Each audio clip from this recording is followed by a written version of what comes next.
Good evening and welcome to the second educational webinar, Allergy Expert in Action, Alexa. This webinar is supported by Nutricia Specialized Nutrition. The webinar will take the format of two individual presentations. These will be delivered by our guest speakers, and each presentation will be followed by a dedicated question and answer session. You have a chat tab that you can use, but please submit your question using the question tab that you can see on the right of your screen during the presentation. You can send your questions while the speaker is presenting, and the speaker will then reply to as many questions as the time will allow.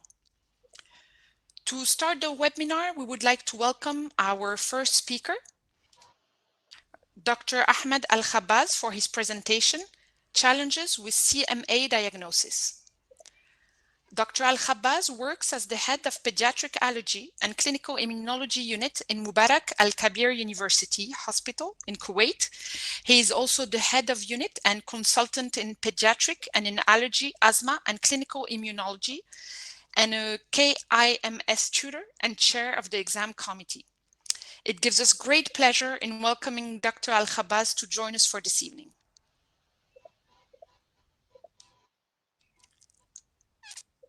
Okay, you can go ahead, Doctor. Okay, good evening, everyone. Thank you, Nina, for the introduction. It's my pleasure to be among you today, and thank you very much for the kind invitation.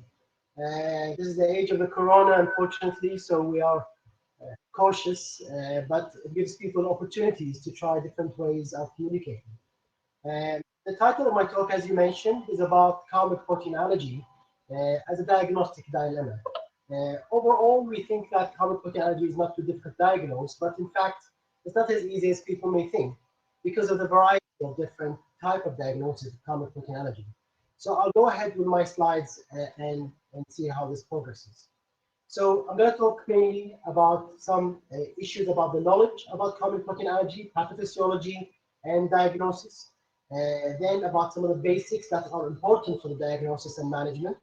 The symptoms role, the diagnosis as well, and the diagnostic tools, and about false tests as well. Okay, so the problem with common protein allergy, as it is with many pediatric topics, in the young age, the tools of diagnosis as well as the adequate knowledge sometimes is not available, especially in the Middle East region, where we have big problem regarding basic studies about the prevalence, the pathophysiology, or even diagnosis and management of such a critical or very important common diagnosis, even though it's actually increasing diagnosis as well. And makes it very hard for people to follow up and diagnose the patients as well. It's a worldwide common problem, as we all know. There are variable symptoms from milder colic symptoms, which are difficult to measure, let's say, or classify in a very objective way in young children, and could be caused by many other pathologies, to a very specific symptom where you have, for example, IgE mediated, where this could be a cough or even as severe as angioedema and unfortunately anaphylaxis and severe anaphylaxis and death. So it's a very wide range of symptoms. The sensitivity of diagnostic tests in that age, as we all know, are very little. So that keeps us in a difficult situation regarding diagnosis. We don't have a very sensitive and specific test to give us that diagnosis. As well, we all know that the perceived common protein allergy diagnosis or allergy diagnosis in the community is actually very high. In reality, it could be 4 times or 5 times higher. Let's say maybe people think when you go through parent-led questionnaires that about 30 to 40% of children or the population would have allergies, because allergy is such a wide symptom.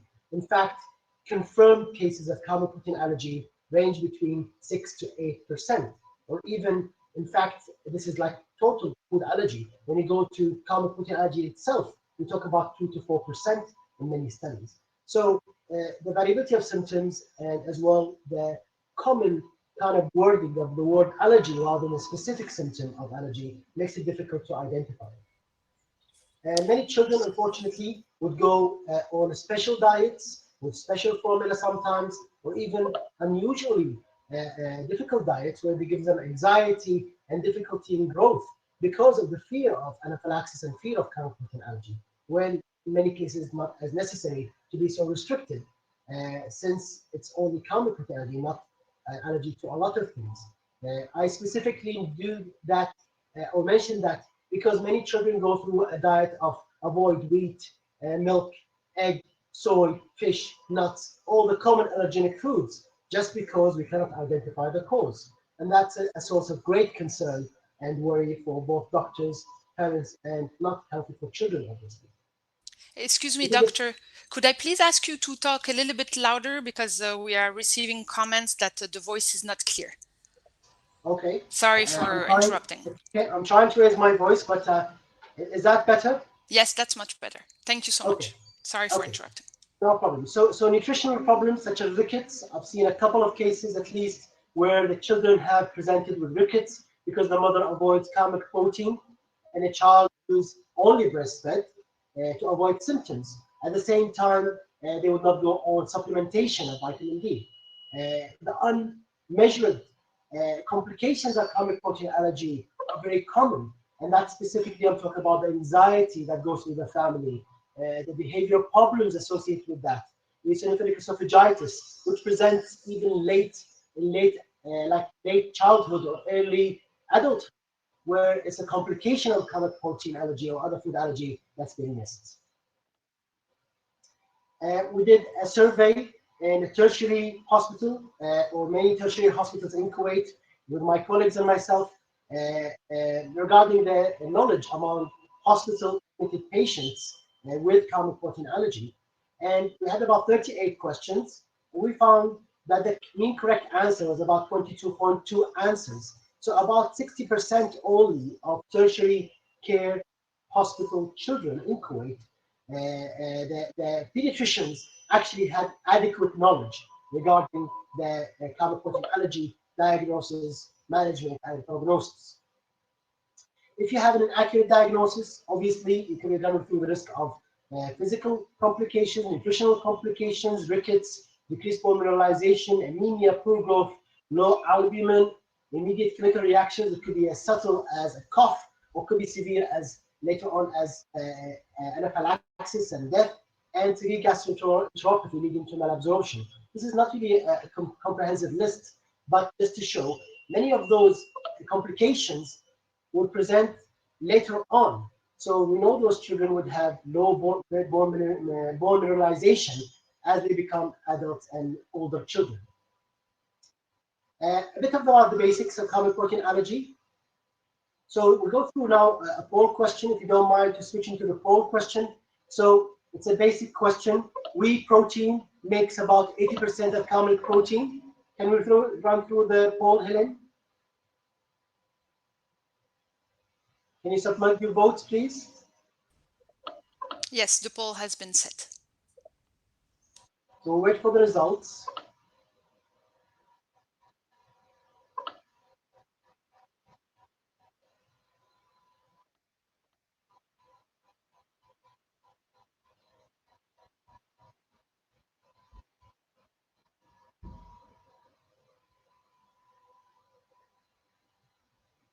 Did you get the results within a few seconds for the results? Yes? You can see the live results in the polls. Yes. 58% of people said yes.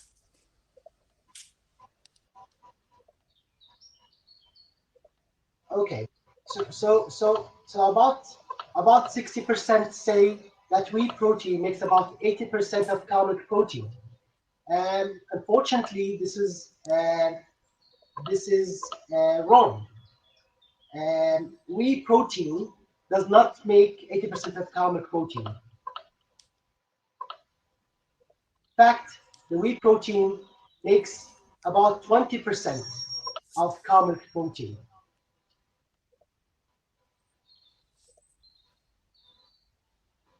The formula that you have in the market for milk is actually based on wheat protein mostly. And the opposite contrast to this is that the more severe common protein allergy reactions occur to casein proteins. those proteins are more heat resistant and are more allergenic, but they don't make a large bulk of the percentage of comic protein allergy. The majority of comic protein allergy is caused by whey proteins. Specifically, we talk about beta-lactoglobulins, as you can see, and alpha-lactoglobulins as being the main protein causing the allergy. Okay, the proteins in the wheat proteins are more hydrolyzed and affected by heat. So the proteins that cause allergy are in fact small glycoprotein between 10 and 70 kilodaltons. They are usually heat resistant and acid stable to cause an allergic reaction. The major allergenic foods, as you probably all know, in about 80% of cases or more, are milk, egg, soy, and wheat. But in adults as well, you get more predominant peanuts, nuts, shellfish, and fish. And once you have a single allergy for IgE disease, you get a high risk of other food allergies as well. Okay, and the epitope composition of the proteins could be either linear or conformational, B cell versus T cell epitopes, and that affects the immune responses. But that's a different talk. Okay? I'm showing you this image just to show you the response. You have to keep in mind this is a very important take-home message. Okay, the younger the child and the more severe the eczema, the higher the chance of association of comic protein allergy with the symptoms or the signs of eczema. Eczema is a very unique sign, and the symptoms with that are unique as well, because they can be caused by IgE-mediated or non-IgE-mediated comic protein allergy. For example, urticaria is an IgE-mediated reaction. Okay, it doesn't happen in non-IgE-mediated reactions, but with eczema, it happens with both IgE and non-IgE mediated. And the response you can see could be remarkable in about 2 weeks of changing the formula in those specific cases. Okay, another poll question, please. Okay, so the question here, the majority of comic protein allergy is non-IgE mediated.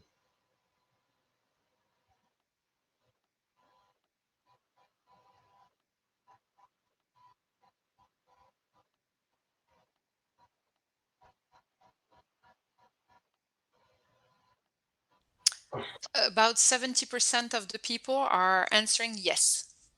Okay, are we done, Helena, or should I continue, or should I wait? Yes, you can continue. Okay, okay. So 70% say that the majority is non-IgE mediated, and that unfortunately is not correct either. Okay, so obviously it depends on the studies you go through and where you read. But in some studies, we have an equal number of 50 to 50%. In many studies, we talk about the majority of IgE mediated, comic protein allergy caused by IgE disease. Now, it could be because the symptoms and signs of non-IgE disease are difficult to measure, and diagnosis in that particular group is actually more difficult because we don't have a sensitive test or specific test to do that. But the studies at this time do show that the majority of comic protein allergy is IgE mediated. Okay, the symptoms in IgE mediated disease, as you can see from the table, occur immediately within minutes to hours, as opposed to days to weeks on the non-IgE mediated disease. The IgE disease is life-threatening because you can have anaphylaxis, but obviously severity in non-IgE disease is never anaphylactic, although can be more severe, affecting the skin and GI tract. IgE disease lasts much longer. IgE disease could be for life as well. In many of these cases, including comic protein allergy, although very rare, it can persist into adulthood life. But non-IgE disease usually is not lifelong, and with comic specifically, resolves between 1 to 5 years, the majority around 1 year, and some at 3 years, and rarely at 5 years. Okay, maybe a bit longer, but overall, that's what we have. Okay, disease with IgE disease includes other IgE disease, so asthma, rhinitis, urticaria, eczema, included in those spectrum of comic protein allergy caused by IgE. But with non-IgE disease, there's no association specifically with those diseases. More with maybe eczema, eosinophilic esophagitis, and GERD. So mostly GI and skin manifestations of non-immediate response. We talked about anaphylaxis. Nutritional support in IgE disease usually is more because you have multiple food allergies as compared to non-IgE milk disease where there are less multiple food allergies other than milk.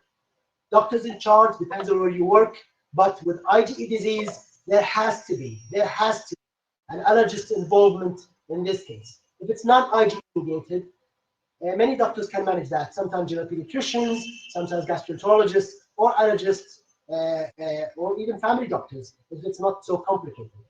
Okay? The formula type as well is variable, and with non-IgE disease, we talk about extensively hydrolyzed formula as your first choice. If it failed, then you move on to amino acid formula, or in some special cases, where eosinophilic esophagitis is an example, you have to go with the first formula as being amino acid formula. The same with IgE-related disease, depends on severity, if it's a life-threatening anaphylaxis, if it's an ICU admission, or if it's a failed treatment, you move on to amino acid formula, or in some cases, you start with amino acid formula, sorry, if it was an life-threatening reaction, okay? Testing for non-IgE-mediated disease, we don't have a test, unfortunately. We do have some tests I'm going to talk about, but there's none that are specific or sensitive enough at this time. With IgE disease, we do serum testing and we do skin testing, but you have to be careful because, sorry, because if you do blood testing in the private sector, if it's not the specific immunocap testing, where the specific IgE test is repeatable and reproducible, the results can be confusing, okay? So if you have IgE disease, okay, then you have a higher risk of persistent ophthalmic protein allergy. It usually presents below 2 years of age. You can get urticaria with a challenge as well. You can get exposure at the maternity hospital in many cases. And usually if you have IgE disease to milk, you have a high risk of sensitization, which means IgE disease or IgE antibodies to egg protein as well, okay? As opposed with non-IgE disease, it's associated more with soy, for example, allergy, not with egg allergy. IgE presence increases your chance of developing asthma by twofold, rhinitis by twofold, and eczema by threefold as well. We'll come now to diagnosis of common protein allergy. And I mentioned before that that allergy is caused by protein. It's not by carbohydrates. It's not by fat. There are rare cases of carbohydrates causing peanut allergy, but 99% of the cases or more, we talk about protein only. It's an immune-mediated reaction as opposed to intolerance. For example, lactose intolerance is not a lactose allergy. It's an intolerance to the sugar. And the sugar there, because of lack of the enzyme to digest the lactase is absent, you get the symptoms, usually GI symptoms, bloatiness, diarrhea, but never skin manifestation or anaphylaxis. And with protein-associated common protein allergy or common protein allergy, you have IgE and non-IgE mediated, and then we go through the test. The BAT stands for basophil activated test, and we'll talk about that a little bit later on. Okay, another poll question, please, just to make sure you're still awake all. Yes, I can't see anyone, so I can't judge. Serum-specific IgE testing has high positive predictive value for clinical diagnosis of common protein allergy. So I mean by that, if you have a positive test, it means a high chance of a clinical reaction. True or false?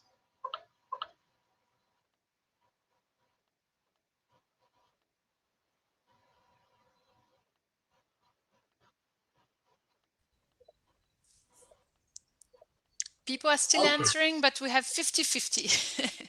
Almost 50-50. That's an interesting one. That's a very interesting one. And the answer is actually a 50-50 answer, but I'll give you a more specific answer.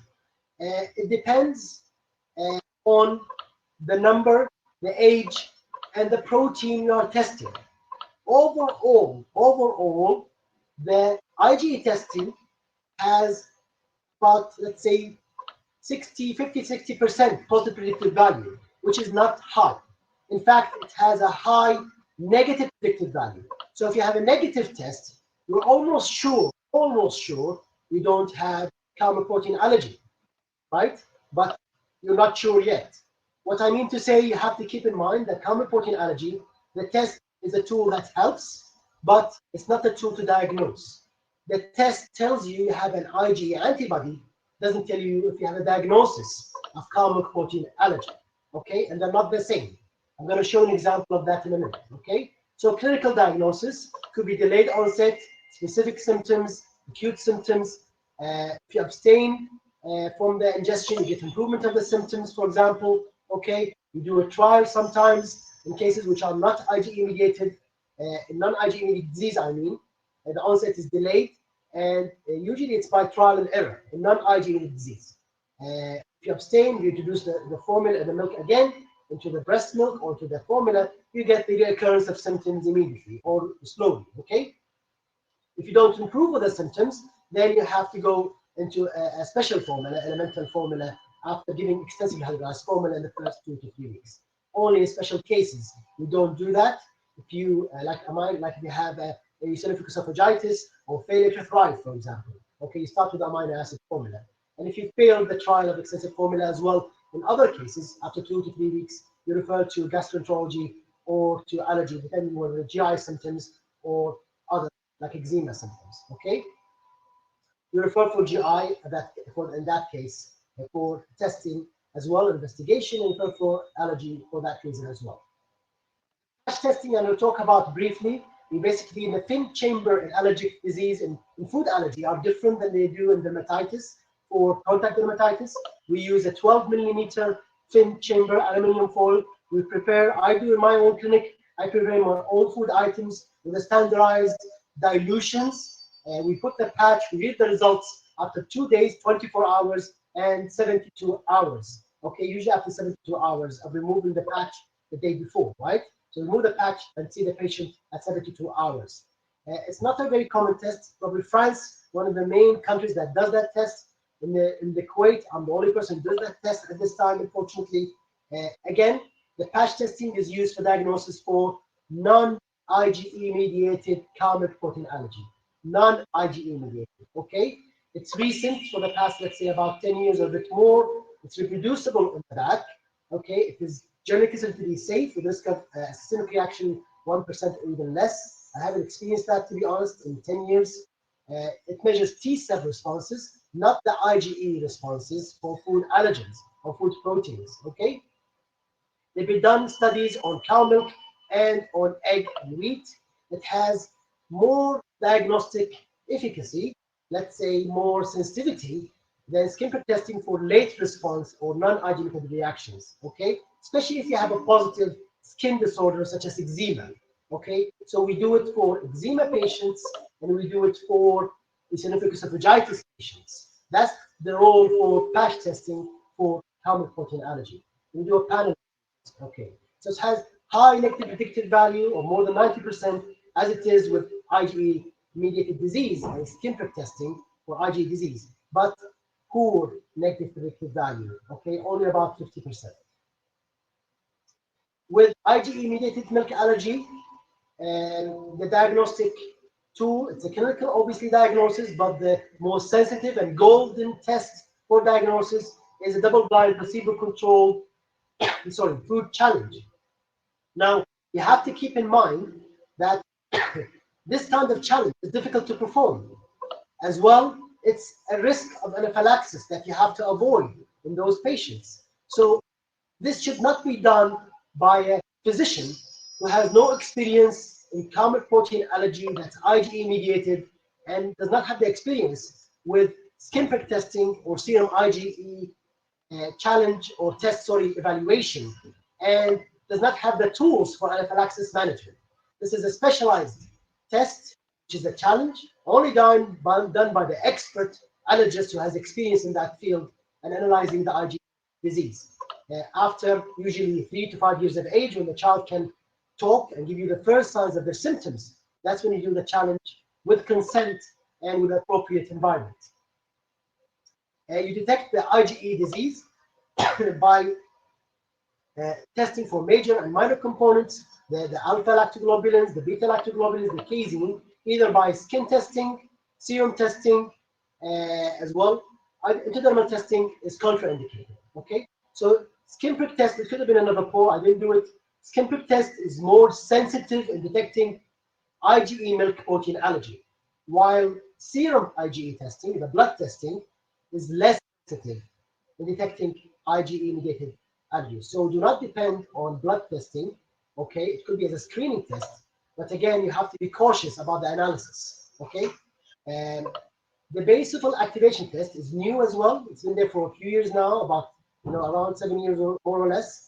And you test for activated basophils via the IgE receptor, where you have increased surface markers for CD63 and CD20, 203C, where the level of expression is measured by flow cytometry. Again, this is under evaluation. It's not been standardized, not approved yet. This is an important slide for everyone to understand, okay? You can see this is the border where you have a soldier and you have innocent people on the other side, okay? The border is not important where that is, okay? But the soldiers are your IgE antibodies. They are your IgE antibodies against milk protein. The milk protein is there in your bloodstream, your GI tract, after ingestion of milk. What happens next is unknown. They could attack or they could ignore. So just because you have IgE detected for cow protein or other proteins does not mean you have cow milk protein allergy. Okay? That's a very important take-home message. Please keep that in mind. Do not depend on testing for IgE disease to diagnose. It's only a tool to measure the antibody, not to measure the diagnosis clinically. The test is done very simple. In a very simple way, you put a drop of the milk. It could be a reagent, a component like a beta or a casein, or it could be a true milk, like an actual, natural milk. And you prick that with a small plastic or lancet or a metal lancet. It's harmless. It's not usually painful or a bit slightly uncomfortable. The results are apparent within 15 to 20 minutes as a sign of induration. We measure the induration in millimeters, and that gives you the diagnosis presence or the supportive diagnosis. For common protein allergy, you need to have more than 6 millimeter measurement wheel in order to have 100% predictive value of common protein allergy. Now, the results more than 3 millimeters, okay, because it to be positive, but it does not always, as I say, mean you have a clinical diagnosis of common protein allergy. As well, it's very age dependent. For example, with egg, you need to have more than 7 if you're above 2 years of age to be confirmed 100% positive predictive value. If for peanuts, it has to be above 4 below 2 years of age, but above 8 to confirm it above 2 years of age. So at those numbers, it is confirmatory, right? Done properly, but it's difficult to measure and read and understand if you don't have the expertise in that regard. For blood testing, it's even more difficult to read, okay? If you have results of more than 0.35, that means you have a positive result. But if you look at this Samson old study, which is a standard, like one of the landmark studies as well, for a 95% confidence, for a 90% or more, 98% positive predictive value, if you look at the count, okay, if you're under 2 years of age, okay, you need to have the results of 5 kilounits per liter or more, okay? That would be classified as class usually 2 or 3, depending on the results. Actually, this is class 3. This is class 3 when you look at the results panel and the reference ranges. That's the only time when you're about 95% sure this confirms your common protein allergy. The majority of children are under that number, okay? If you look even, for example, here on the table into soy, you need to be more than 30 to be only 70% sure this is confirming the diagnosis, okay? So just to show you why it's important not to read into the results with the blood and confirm that as a diagnosis. Often it does not confirm diagnosis unless you know about these tables and details and eventually do a challenge in some children. And the component testing helps you a little bit to understand. If you have alpha and beta lactoglobulin, we know these are labile, and so with heating, you reduce the chance of a reaction, and there is a high chance of tolerating baked cooked and baked items extensively that have those milk proteins. You will not have any symptoms. But if you have a casein component allergy in the child, then the chance of this being outgrown or heat affecting those children will become much less. Okay, so that helps the specialists know whether they challenge them sooner or later and what they challenge with. Okay, so this is just an introduction about Roseanne coming, so don't go away, please. Okay, I think did you finish the slides, Helen? I am back on stage. Would you like to answer a few questions? Sure. Thank you very much. Okay. But, do you want me to read you a few questions, or you want to read them yourself on the question tab? read them will be better, please. Okay. So one of them is in exclusively breastfed babies, if no improvement in non-IgE mediated CMA symptoms 2 weeks after stopping maternal intake of dairy, what would the next step be? Try to eliminate other foods? Right. So there are two components into this question. Okay. The first, has the elimination been complete? Okay. And this is very difficult to, to answer, because people say often, yes, we are avoiding, but they eat the bread which has the milk protein. They eat the dressing salad that has the milk protein. They eat the tuna that has casein milk protein. The components of milk protein, cow milk protein into general food, pasta, dressings, cheese, other than milk, are quite high. So you have to make sure that they have totally and properly avoided the milk protein, because they are in many places we don't expect them to be. Okay. The second thing, what are the symptoms? Okay, because the symptoms of, for example, eczema may take longer, may take 2, 3 to 4 weeks to improve, and that's not considered to be a failure. Okay, depending on how they improve. Are they having some improvement or no improvement? Then if you talk about the colic, for example, no, it should improve much sooner than that, within the first week or less. And if, depending on the symptoms and the proper abstinence, you don't find a reason why they are not improving, then obviously, yes, you have to look for differential diagnosis, including other food items involvement and other testing, or go into another approach where you do an elimination diet, either gradual or complete, depending on the tolerance and counseling we provide to the family. Okay. In a breastfed mixed feeding infant with cow's milk protein allergy, is there a need for the mother to restrict or avoid any allergic food? So again, that depends. It depends on the symptoms and depends on the response. If the child is tolerating cow milk in the breastfeeding and become asymptomatic, for example, the blood has stopped, the eczema has stopped, the child is thriving well, increasing in their weight, they're sleeping well, they don't have any colic, they didn't have any IgE-mediated disease otherwise, then we recommend definitely continue breastfeeding, even with some component of the cow milk protein. I would not advise the mothers to avoid that. Okay, provided that they have signs of growing well and become asymptomatic. Thank you, Dr. Al-Khabaz. We don't have time anymore for more questions, so we'll take them over at the end of the session. Thank you very much for that educational and insightful session. And we would like to move swiftly on to our second and final speaker for this evening, Dr. Roseanne Meyer, and her presentation, When Should Amino Acid Formula Be Used and How to Use Practically? Dr. Roseanne Meyer is a pediatric allergy research dietitian in King's College, London, a honorary senior lecturer in Imperial College, London, UK, and a visiting professor in KU Leuven, Belgium. Again, it gives us great pleasure in welcoming such an esteemed speaker to join us this evening. Thank you very much for that introduction, Hélène, and what an honor to be back again. This is my second round, and it's so nice to do a team approach with Dr. Al-Khabaz again. And thank you for attending. I can see we are coming very close to 600 people. So it's amazing that you're making time to join us. I can see some of the questions, which I hope I can mop up also in my presentation. I've kind of truncated my title to say, when should amino acid formulas be used in clinical practice?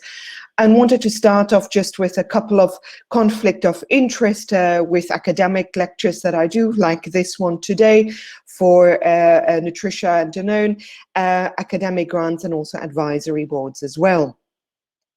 So I like to do my presentations starting off with knowing what the audience knows and what they think. So the question I've got is, do you think current guidelines, and whichever country you're from, do you think current guidelines are clear in regards to when an amino acid formula should be used? That's a very simple answer, yes or no. And I'm going to start talking whilst we are actually talking. So I can see as I'm talking, the majority, actually you're getting to 65% say no. And I agree that it's actually very confusing, and it depends also which country you are, what the reimbursement process would be.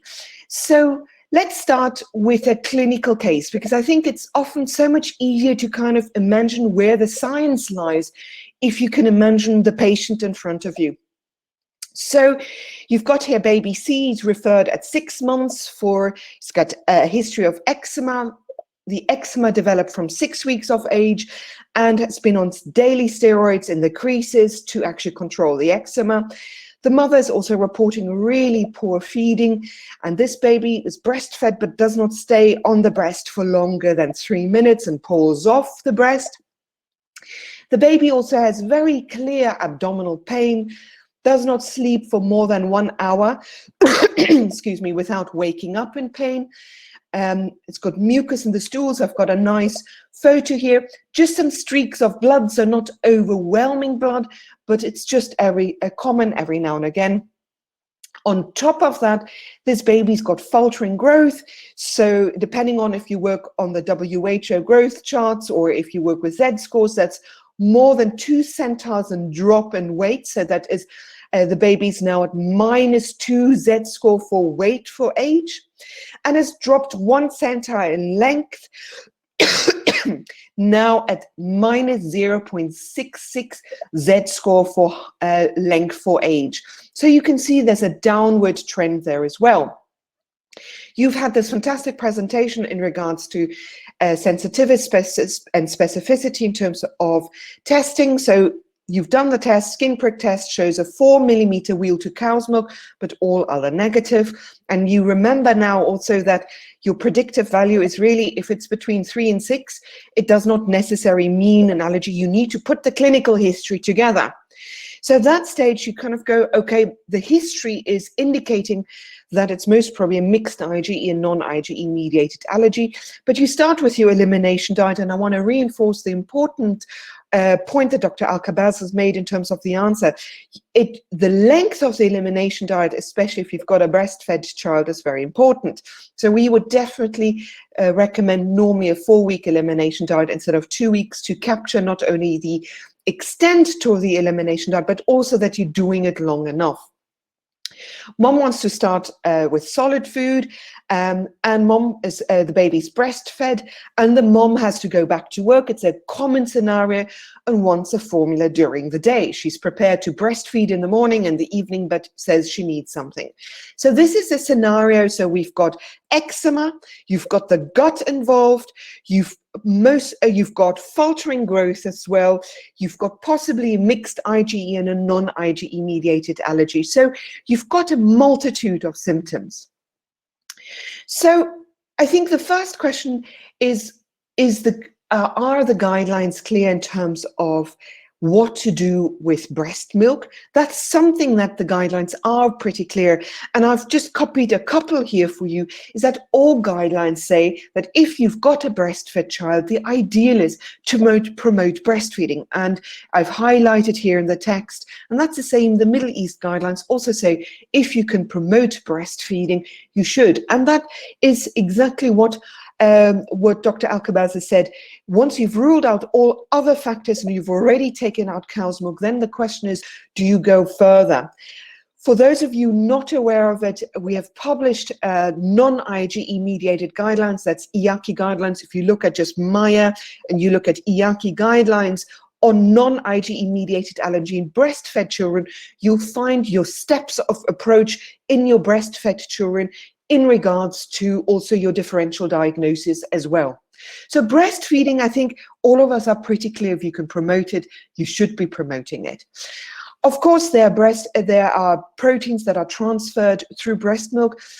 Breast milk is predominantly whey-based, so you've got beta-lactoglobulin. It's a non-breast milk protein that is most probably the best researched in regards to breast milk, and that is clearly transferred to breast milk. But you can also get isoflavone, a soya, a protein that transfers to breast milk. You can get egg also transferred in the form of over-albumin, and actually peanut is also detected. So it goes through that. If you've taken out cow's milk plus minus soya, if you've got an eczema child, you might consider taking egg out, and you might expand that. But I want to just really re-warn you. I think Dr. Alkabaz had in one of his first slides, it's take a bottom-down approach, meaning take your most common allergens before just taking everything out, because you're worried about creating a child that's malnourished, and also having a mom that's malnourished.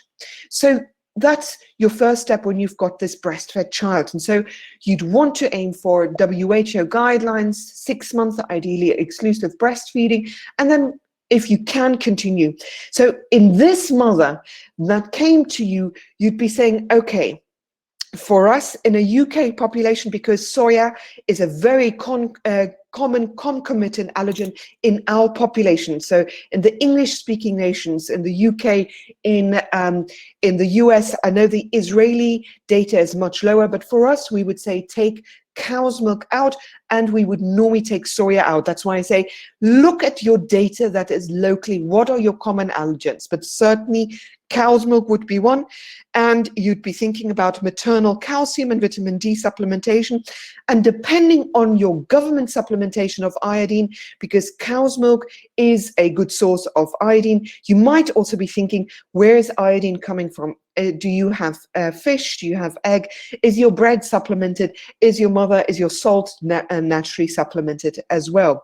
So for this mother who said, I need a formula during the day, but in the morning and the evening I can still breastfeed, you will still need to say, actually, you need to be on an elimination diet. So that is important. We support the mother.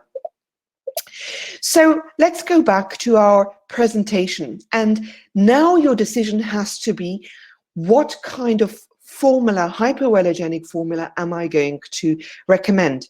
You've got a child that's got eczema, you've got gastrointestinal tract that is involved, you've got faltering growth, you've got some multiple organ involvement, most probably in this child.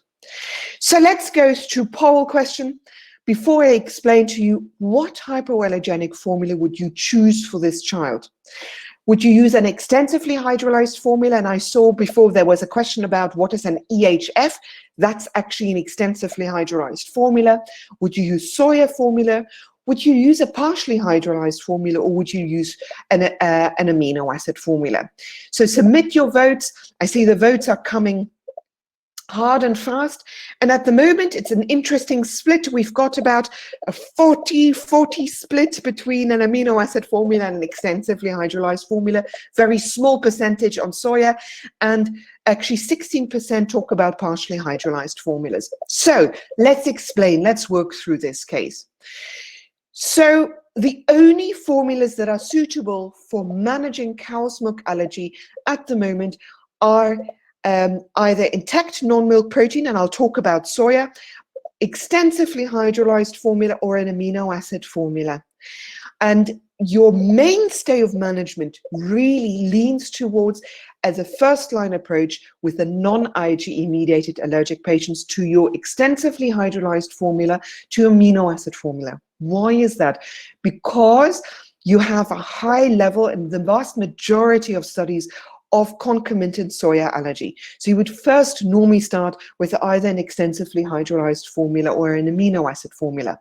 Amongst extensively hydrolyzed formula, amino acid you get an extensively hydrolyzed whey, extensively hydrolyzed casein, and both of them you will find formulas that have been tested according to the current guidelines that 90% of children need to tolerate it with a 95% of confidence interval. Now, in this child, what is the better choice? Is it an amino acid formula or an extensively hydrolyzed formula? And that's where the current research can really guide us. So the answer you guys have given me in saying, are guidelines really clear? The reality is I've shown you here, this is current guidelines. Now 2020 is not quite finished, but you can see how many guidelines we have. DRACMA guidelines, Middle East guidelines, and then you have your local guidelines, and many of you might even have a hospital guideline. So they're driven by research, but they're also driven by what you have locally available and what your socioeconomic status is. What can people afford it? So let's peel the onion. Let's see what the guidelines say. I've got here a summary for you: the Middle East guidelines, the DRACMA guidelines, the ESPGHAN guidelines, Australian guidelines, and the BSACI guidelines. Let's start where your guidelines overlap mostly. Your guidelines are very clear, and all of the guidelines that for anaphylaxis, that you would start off consensus-based on an amino acid formula. So if a child presents to you, and you guys know as physicians what the clinical indication is for anaphylaxis, you would start with an amino acid formula. You've already heard that for EOE, your starter formula and all guidelines, if you also look at your EOE guidelines itself, will always be an amino acid formula. For FPIs, you have a split, really. The BSACI guidelines, that's the British guidelines, say amino acid. ESPGHAN talk about an amino acid. But actually, there are now discrepancies between guidelines. Some of them say extensively hydrolyzed, some of them say amino acid. And the recent FPI's guidelines say that it needs an extensively hydrolyzed formula can absolutely be used with FPI's. But there are buts.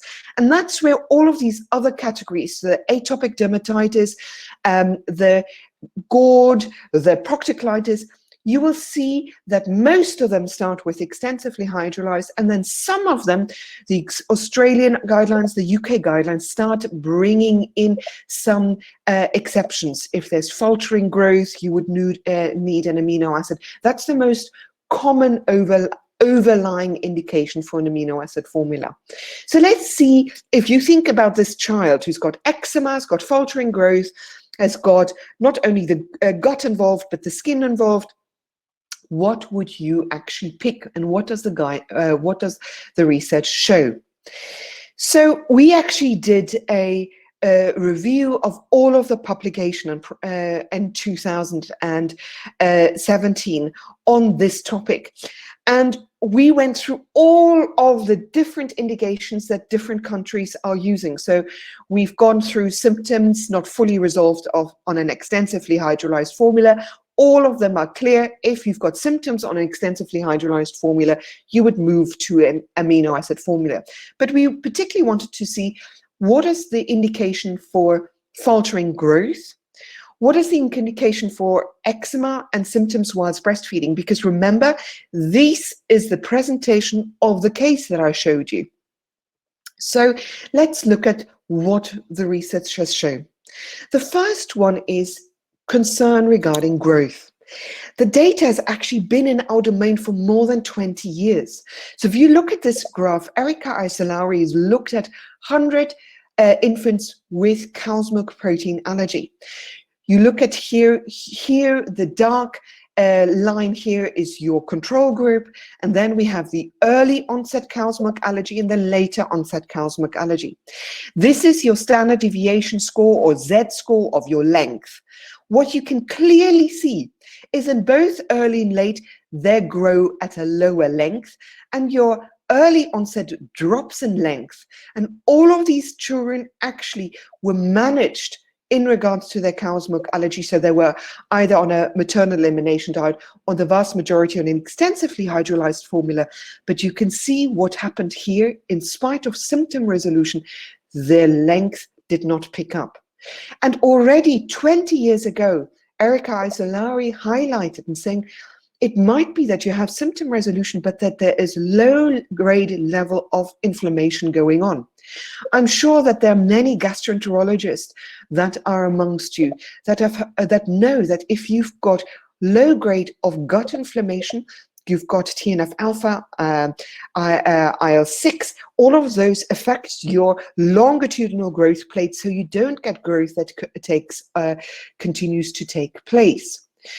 So that is also very much reflected in the studies. I know this is a busy slide and a table, but if you go through our study that we published in 2017, you'll find it. So this is particularly a summary on growth. So Bodo Nigerman, Erika Isolari, Roberta Kanani, all of these compared extensively hydrolyzed formulas versus amino acid formulas. And in 3 out of the 5 studies, they found actually you have, if you compare it, although you might have symptom resolution, you have better catch-up length growth if you go on an amino acid formula. So if you've got a baby that actually has got growth concern, in particular length growth concern, the overwhelming data, and that's why many of your guidelines would say, if you've got faltering growth, actually the formula that you want to go for is an amino acid formula. You can always, if the child actually improves and you've got catch-up growth and there's a financial situation where you can't continue, look at stepping down. But certainly for catch-up growth, the data seems to be overwhelming towards an amino acid formula. So this is just a summary of Erika Isolari's data. So you can see for both of these, the length catch-up is really higher. That's both Erika Isolari and Bodo Nigerman. So in this baby, faltering growth by itself already would have been an indication to say, I would lean as a top-up formula to an amino acid formula. So let's look at the other aspect. This baby has got also eczema. Unfortunately, with eczema, when they looked at an extensively hydrolyzed formula versus an amino acid formula, the data showed that there was actually no difference between SCORAD if you actually cross over between an extensively hydrolyzed formula and amino acid formula. So in this baby, eczema as a single indication would have not flipped you over. But at the moment, we know that this child does not only have eczema, but has faltering growth. So your faltering growth is a predominant indicator for this child. So if you had a child that actually was growing perfectly well, no problem, then those of you who voted and said, I would have started with an extensively hydrolyzed formula, if eczema was the only indication, would have been absolutely fine to start with an extensively hydrolyzed formula, and then after 4 weeks, see how the child would have done. So then the next question is, this child has got multiple symptoms, and that's an important factor because this child's got growth faltering, this child has got eczema, this child has got gut symptoms, so mucus, some blood, abdominal pain. And something that we noticed very quickly on is that a single symptom, so if you only have eczema as a single presentation, was not those where the amino acid formulas did better. It was in those where there were multiple symptoms. And again, I'm summarizing here all of the publications where an amino acid formula was superior. And you can see in none of these, there were single symptoms. And all of these, there were multiple symptoms. So if I take David Hill's data, it was a breastfed child that had faltering growth and multiple allergies. If I take here Dubisso's data, it was severe GI symptoms with faltering growth and also atopic dermatitis. And I'm sure in many of you who work in food allergy on a regular basis, you would start off with your extensively hydrolyzed formula if you just have simple symptoms. But if you're starting to get growth faltering with multiple other symptoms, you're starting to lean towards your amino acid formula. So in the summary of this publication, we said that in children who are failing on an extensively hydrolyzed formula, remember, when we say failing, you want the child to be long enough on that elimination and on an extensively hydrolyzed formula. Then you would go on to an amino acid formula, and children definitely who have EOE, and those children who have got faltering growth, in particular, if they've got multi-system involvement. So the gastrointestinal tract is involved, the skin is involved, and they've got multiple food elimination. And then, of course, the final category is anaphylaxis. So at the moment, we don't know in terms of superiority. That's really a lack in studies. There are no head-on-head studies. I wanted to just reinforce that you've got your Middle Eastern guidelines, and of course, anaphylaxis is one of the first ones that you would go. Partially hydrolyzed formulas, to be honest, in most of the guidelines don't feature as a treatment source. I know that it has featured in those where actually an extensively hydrolyzed formula has been tolerated well as a step-down approach. It's unique to what you have in the Middle East. It's not something that we have in other countries where we are strictly just saying, because the likelihood of reaction is still up to 60%, that we would say you go for an extensively hydrolyzed or an amino acid formula. I often get the question to say, Rezan, okay, that's lovely. What if I have not got the wonderful tests that Dr. Alkabaz mentioned? I don't have skin prick testing, I don't have IgE testing, and I'm unsure. Can I just use an amino acid formula as a way of diagnosis? It's not something that is recommended by any of the guidelines, but a cost analysis has been done by a Brazilian group. So Mauro Batista, many of them might know, with Mario Vieira in the group. And so they've done a theoretical analysis and found that if you were to be in a situation where you don't have the resources and you did 4 weeks elimination and reintroduction, it would be cost effective. What is really important message, because I know the people that have done this, is if you do this to make it cost effective, you need to have a re-challenge service where you are reintroducing or re-challenging to confirm your diagnosis, because you don't want lots and lots of children on amino acid feeds. And certainly this is no replacement if you have your tests available. And as Dr. Alkabaza said, it's like a puzzle you put together. The test is not conclusive. It's part of your clinical picture that you have. So what is your checklist when somebody always asks me and says, what in your head when you are thinking about a hypoallergenic formula? So first question is breastfeeding available, or is it possible? So is it possible? Then you promote it, plus minus your elimination diet that you can do it. Then what is your underlying diagnosis? I've already told you EOE is very specific indication. Have you got anaphylaxis? So that is also important. Has the hypoallergenic form been tested in children with cow's milk allergy? You don't want to be recommending formulas that have not been tested according to current guidelines that 90% of children tolerate it with a 95% confidence interval. And you also want to know, do children grow adequately on this feed? Micronutrient, and I've already given you an indication because of underlying inflammation. In some of the cases, if you've got poor growth, then an amino acid formula would be better indicated based on the research. Then you need to ask yourself, what is locally available? Are patients self-paying? What is the cost of the hypoallergenic formula? What's the age of the child? Is the formula going to be taste accepted? And I'm going to come to some very practical tips just before we end. What is the nutritional status? I've already talked about that. And other ingredients. What are, from a religious perspective, what are the ingredients that you might not want to have? Is it a vegan family? And that's a trend in Europe, certainly, that's growing, where an extensively hydrolyzed formula is still based on cow's milk, so our vegan parents would not want to go from that. So then your overriding decision is not based on your allergy, but what is your religious or your actually your cultural and your dietary requirements from the family.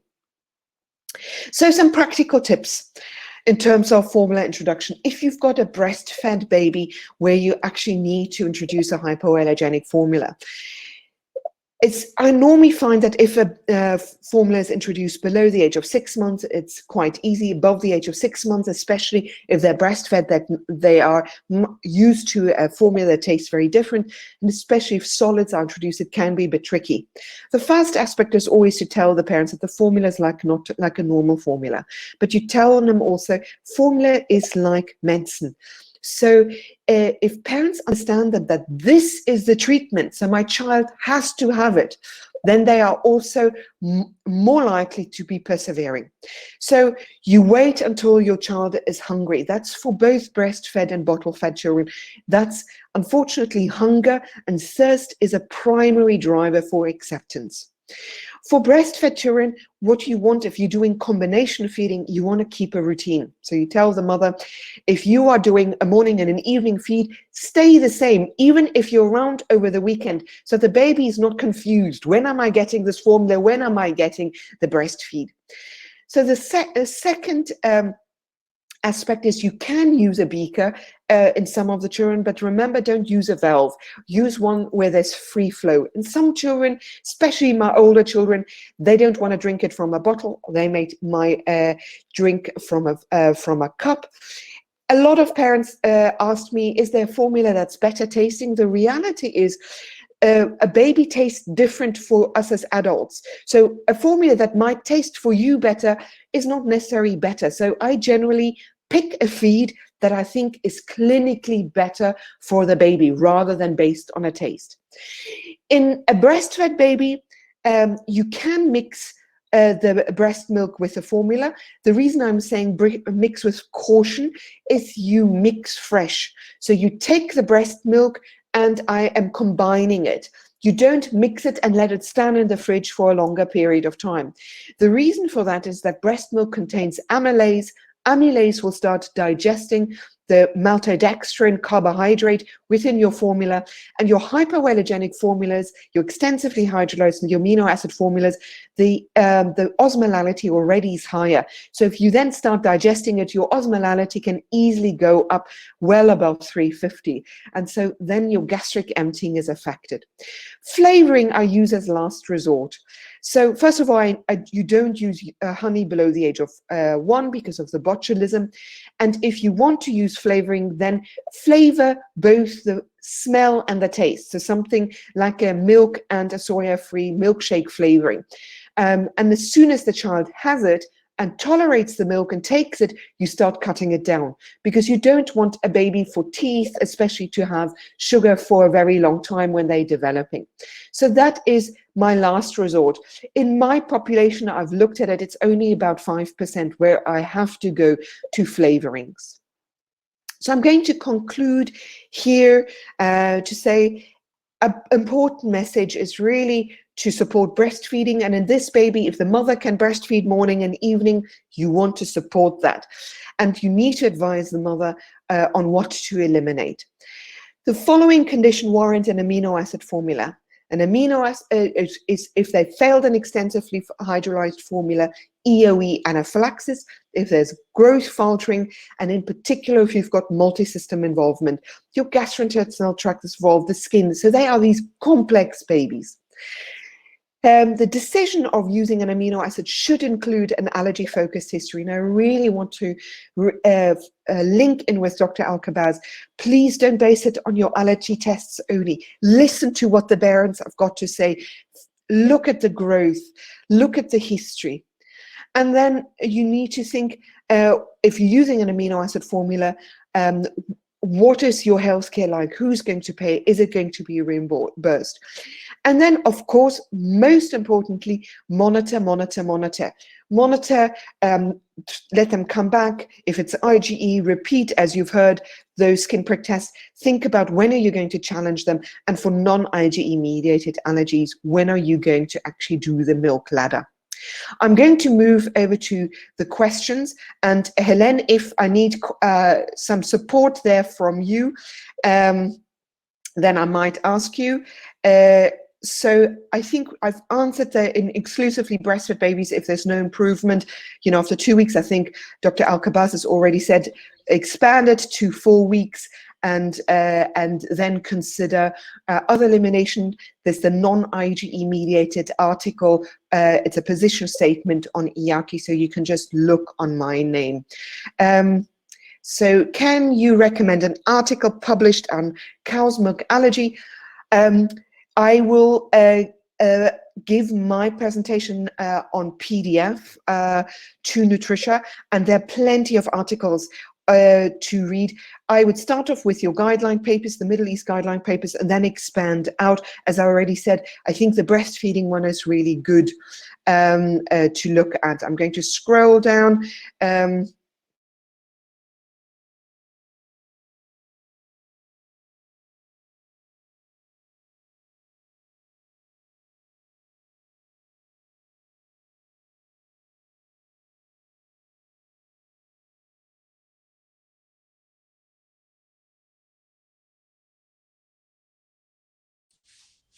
It seems that you're muted, Dr. Mayer.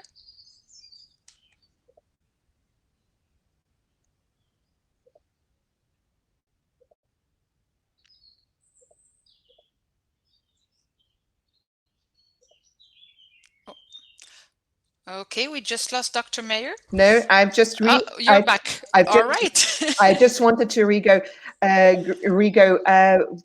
was I muted for all of the questions, or just the last for the last one?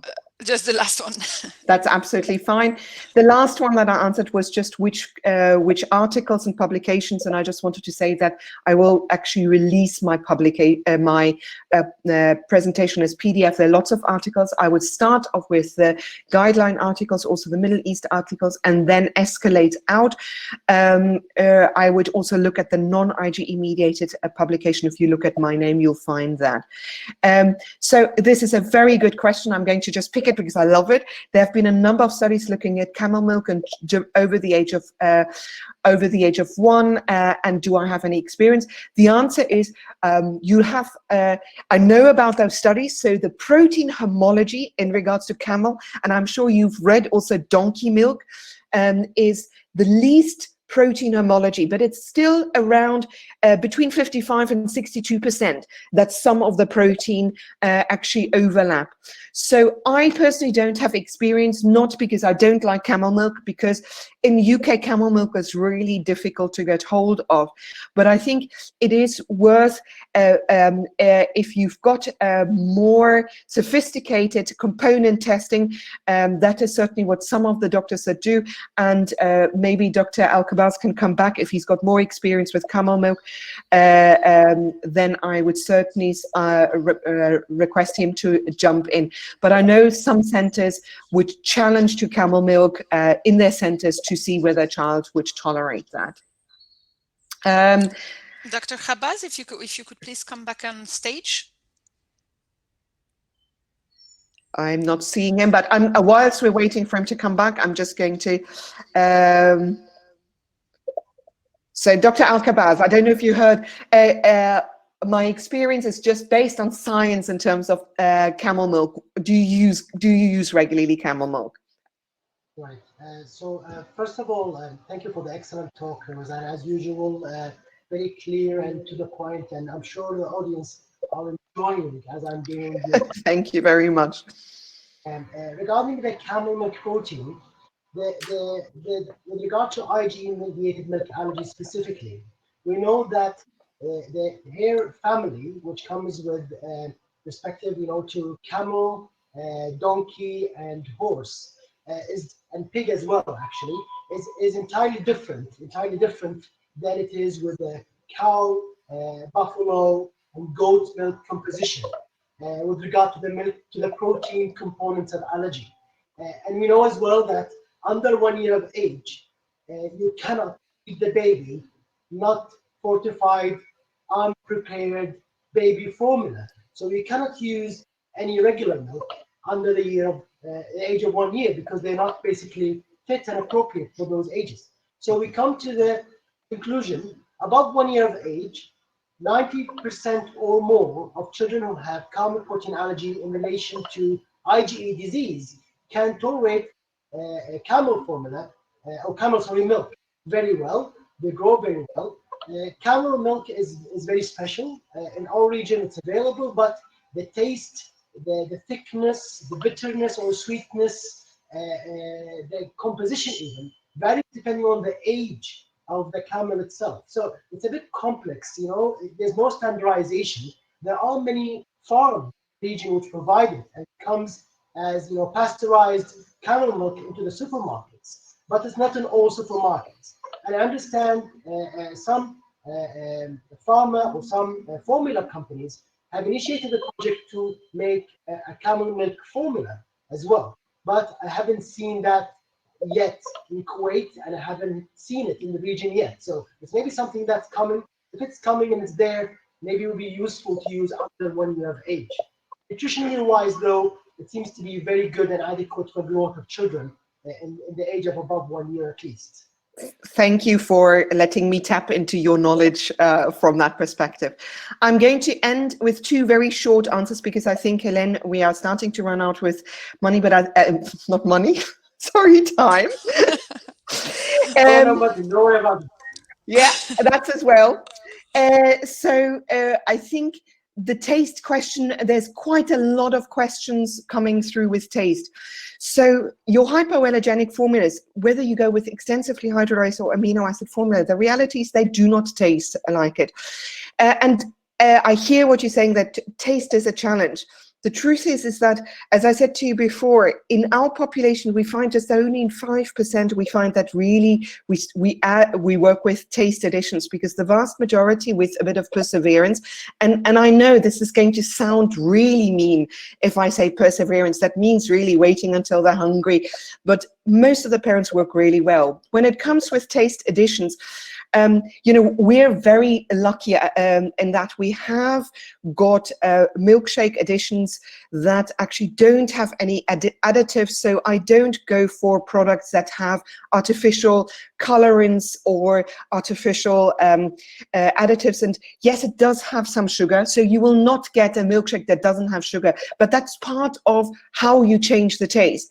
And where the strawberry flavoring is from a natural flavoring. So I'm very hesitant to give brands, because as a dietitian, I can't promote a specific brand. But if you're looking for it, they are around. I would look for the ingredients, just make sure there's no whey, because a lot of them have whey protein in them. Just make sure they don't have any whey protein. They don't have any soya in them, and as natural as possible. The last point I want to say, there's one question about the mix those formulas when we face severe malnutrition and the conditions secondary to cow's milk protein allergy. So for example, -2 standard deviation or Z scores secondary to cow's milk protein enteropathy.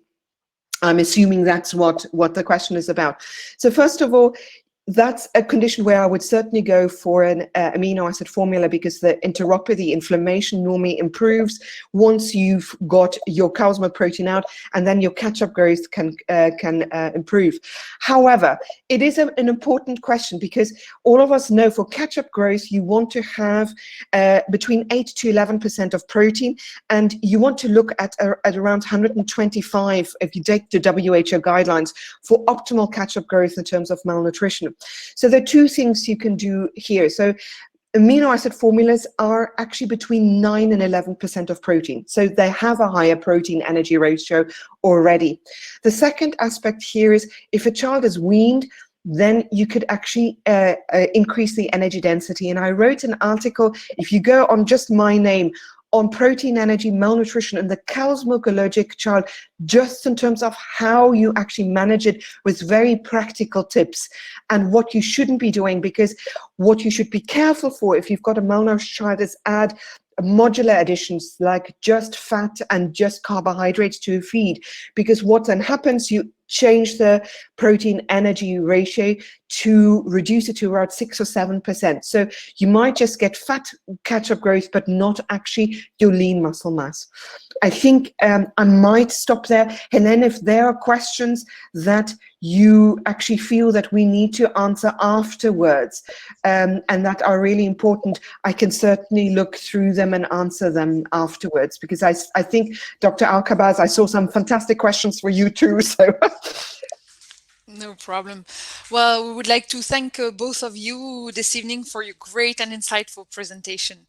And we would like to thank you all for attending, especially in those such uncertain times. Recording of this webinar will be available and a link will be sent to your email. And we would like to have your feedback on this session to help us develop and refine future session. A link will be sent to you as well for the feedback. We will be hosting another webinar next week, so the details will be communicated in the coming days, and we hope to see you all again soon. Until then, thank you for attending and take care. And the ones that want to stay a little bit longer to hear the questions, the answer to the question, you're welcome to stay. Would you like to take one or two more questions? Yeah, Before we I actually wouldn't close? mind, but I see Dr. Alcabaz is around. So I don't want to keep him. I've kind of said I'm happy to sit, and I just don't want to. Are you happy to answer a couple more questions? I think some of the questions I'm seeing are repetitions, many repetitions. Yes. So, Okay. Okay, great. Well, then we'll just go through the questions and send them the answer by email in case we find something that if there's was left unanswered. Exactly. If there's anything unanswered Perfect. and that I've not addressed, but let me know. Great. Thank you, everybody. Thank you for the speaker and thank you for everybody. And thank you for that has Nutricia attended. also for the event. And Dr. Alcabaz, as always, it's been a pleasure. pleasure. Thank you. Thank Good night. you. Bye-bye. Have a great night. Bye-bye.